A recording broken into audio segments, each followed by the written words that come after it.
In this illustration, we're going to learn how to construct an entrance that uses chamfers instead of arc radiuses to develop the edge geometry.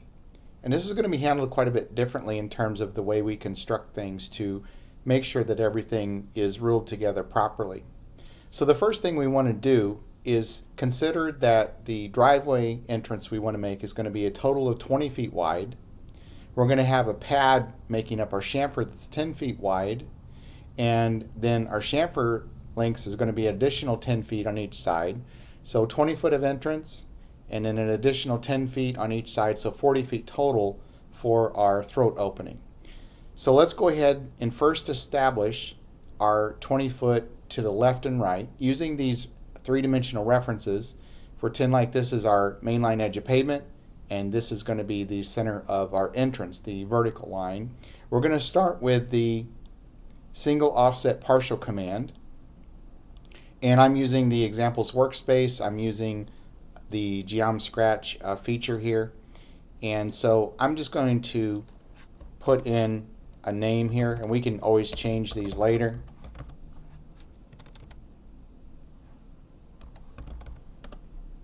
And so the first thing I want to do is I want to partially offset this line, so we're going to select it, and I'm going to unlock by hitting the N key here in terms of the offset. Use my arrow keys. I want to make sure I don't have anything locked right now. And the first thing I want to do is I want to identify where I want to start this. And so if you want to lock in the offset, that's fine. We're going to change it to a 0 later. I'll just put in a -5 for the offset. But for my start location, I want to grab my intersect snap, and I want to come over to the intersection of my center of drive and my main line edge of pavement. And then I want to come in this direction first to my left, and I don't want to use end distance here. I want to use a length, and so we know our driveway is going to be 10 feet in each side, and the additional chamfer width is going to be another 10 feet. So I'm going to put in a value here of 20 feet, and so we'll enter that, and so that's going to then develop that side, and we will accept it, and no mirroring. And so just to confirm that my snap is in place, it is. Then we're going to do the same thing for the other direction. So we'll use the same command again, single offset partial, and we're going to offset our main line placement reference line, and we can use the same offset. We'll arrow over, look at our start distance here, and this again we want to snap to the intersect. Okay, and again we're going to change the offsets to 0, so don't let that be a distraction. And then you have your length again of 20 feet, and so we'll accept that and no mirroring. So now we'll change our offset here. So I'm going to window in, select 5, set that to 0, and then we'll do the same thing over here. On our center, make sure you change the center one. We'll set that to 0. So now we have basically our starting points that represent our outer edges of our chamfer locations. Now we want to do the same thing here, and we basically want to do a single offset partial that represents the edge of our pad width. So if our pad width is going to be 10 feet, same command again, single offset partial, and we're going to do this one this time. And I'm going to go ahead now and just do our offset of 0, that's fine. And arrow over, make sure our start distance is not locked, and go our intersect snap, and again we're going to come here. Alright, and our length at this time we want to hit the end key to unlock it, and we don't want to use an end distance, we want to use a length, and we're going to represent 10 feet here as the pad width, and so then we will accept that. Now we have to go ahead and continue the single offset partial at some point to represent our edges of pavement, and we can do that now or we can do it later, doesn't really matter. But what we're going to do is we're going to lay out these edges at 10 feet left and right. And so to do that though, we first need to put our construction reference to continue the length of our entrance, and so we'll go back to the same command again, and we're going to pick our entrance baseline, and we'll leave our offset at 0. And our start distance now is going to be snapping to the end point of our pad width, and so we'll accept that. And then our length here, don't use station, toggle over to length, and let's say that our length is going to be, we'll just use a nice round number of 50 feet. And so we'll accept that. The next thing we want to do is establish our two edges of entrance pavement. Back to this very same command again, single offset partial. Now in this one you probably could do a full, but let's go ahead and do a partial. Single offset partial, and so we'll touch now our construction reference. And our offset here is going to be 10 feet, so we can go ahead and lock that in. And then if we arrow over for our start distance, again we want to snap back to the end here of that key point snap. So we'll allow that to collect or accept. And then our length is good, so we'll accept that. And then we can go ahead now and mirror this. So we'll say yes and come out of that command. And so now we have our two edges of pavement. And from those, you simply then develop your chamfer lines. So we'll come over to our horizontal geometry. And this is simply going to be line between points. We want to allow it to snap to the end point here and here. And then the same thing here. Again, consistency in construction in there. Now let's verify our snaps are all intact. We should have key points there and there. We should have a key point here and a length, a key point there and a length. We should have key points on both of those, and there we should have an intersection in length, and there we should have an intersection in length. So if we do a quick test here on our geometry, let's make sure that everything holds. And so if I select this and move it, you can see that all my geometry corrects itself properly, it heals itself. Don't see any issues there. Looking good. So let's go ahead and do a couple of undos and take that back to where we were at. So now that we know that we've got our base geometry selected and working properly, let's just verify that everything gets picked up before we do our vertical, that we can indeed make a civil cell. And so I'm going to go to create civil cell command. We'll just give it a name.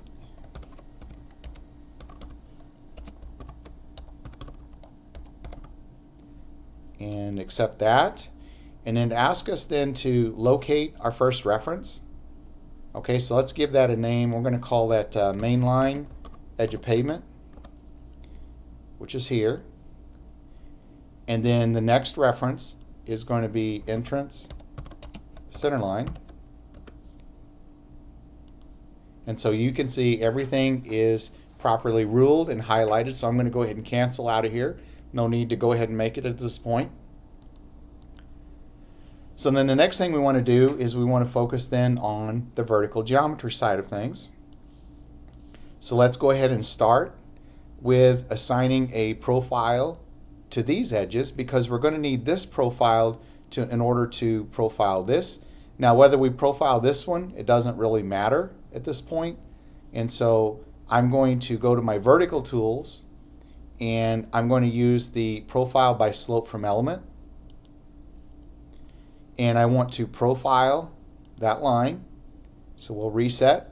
Our reference element is our center of entrance placement reference. 0 slope, all points, no adjustments. And now in our model over here, you kind of on top of each other, but you'll see that that got added. Then we want to go ahead and use the same command here to identify the elevations of these edges. Because this is an entrance, we're just going to assume a 0% cross slope for now. So we're going to profile by slope from element again. We want to profile this one and that one. Reset. Our reference element is now our construction reference. 0%. Project everything, no offsets. And now we have our two edges. Again, we're going to run that same command up here to profile our seam to the mainline edge. So we'll pick this one. And we can go ahead and also do this one, reset. Our reference element is here, 0% slope, all points. Run that through, and now we've got that in. So those are the profiles of the two edges, the center, and this particular line. The last one is to profile these two edges.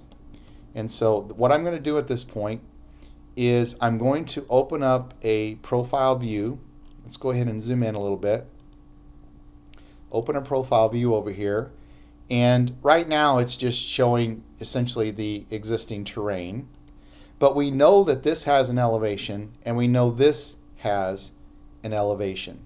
And we can project those 2 points onto here and develop a profile that is locked into both of those. To do that, we want to go over to our profile tools in vertical geometry to use the profile intersection point. It says to locate the element that you want to show the intersection on. That's going to be this.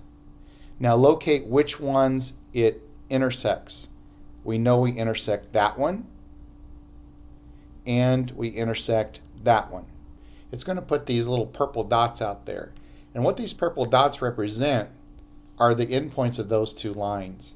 And so in our profile tool or profile view, we simply come over to our vertical geometry to do a profile line between points, and you can get to the command here, or you can get to the command actually right here, profile line between points. And you want to make sure that you use the key point snap, and you can see it track, and so we'll accept that one, and we'll accept that one. And then lastly, we want to select this and make it active. And when we do that, you'll see in your model that that completes. So let's do the same thing now for this one. So we'll select this, open the profile view. Now we need our intersection points. So we'll go back to our vertical geometry tools here to profile intersect point. We pick the point, the profiled point we want to show the intersections on. And again, we're going to pick our 2 construction references, which are here and here. Reset and fit view. And then we'll do again, line between points, right there and right there. And just to verify they have snaps, they do. And then lastly, we want to set that as the active profile. Now that we have our geometry constructed and tested, it's always a good idea to just test and make sure that we can still make our civil cell and that all the references get picked up, and they do. So we'll cancel out of that. Now, before we actually make our terrain model of our pavement, a couple of things we want to do. We want to go ahead and build complex of these 2 lines and these 2 lines, so that when we drop a linear template along the edge, we're not going to get overlaps where these 2 come together. And so to do that, we simply go to our horizontal geometry tools. We select complex by elements. Now I'm just going to do manual here, and we're going to pick our first one and our second one, and then I'm going to select out in space. And so now we have that is complexed. And we'll do the same thing on the other side, horizontally. So we'll pick, make sure you get the right direction here, this one, and this one, accept that. And so now we have this one, and we have this one. Now we need to fix the vertical geometry. So I'm going to select my left side here, open up a profile model, and I need to complex the profile. It's the same process. And so we'll go to our vertical geometry, profile complex by elements, and we'll do our first one, which will get our second one, accept that. And then don't forget, while you're here, to set that active. And then we'll do the same thing on the other side. So we'll open up this profile view, and then we'll come over to vertical geometry to create complex, and we'll pick that, accept it, And then we'll make this one active. And so now that's done. So now we can build our terrain model from elements. And so we'll pick, doesn't really matter the order here. And I'll reset. Those are boundary elements. And so we have our triangles. Again, always a good time here to test on major steps. So I'll zoom out here and move my geometry around. That looks good. Everything's holding. Let's go in and make sure we can still make a civil cell. So we'll pick our two references. Everything highlights, that's good. So I'll cancel out of that. Now we can go ahead and apply our linear templates or our surface template to our terrain. So I'm just going to go select our terrain here and pick apply surface template. And we don't have an external boundary to select here. And then if I hit Alt down, I can choose the template that I want to select here in the examples workspace. You'll see. So select OK to that, accept it, data point. And so now if we come over to our terrain and we can window in, you'll see that we have our structure defined. And then the last thing we want to do is apply our linear templates. And so to do that, I'm just going to select an edge, apply linear template, Alt down, and in the examples workspace, I'm just going to randomly pick one here under templates, urban, in condition only. Let's do the curb and gutter, sidewalk, tie slope. It's okay. Accept that, and we want to lock that to beginning and end. Pick our side and accept. And so now you'll see that's modeled. We'll do the same thing to this side. And allow that to be modeled. So we got that finished. Again, let's test it. Can we make a civil cell? Everything get highlighted and picked up? Yes. Okay, so we can cancel out of that. Can I modify my geometry?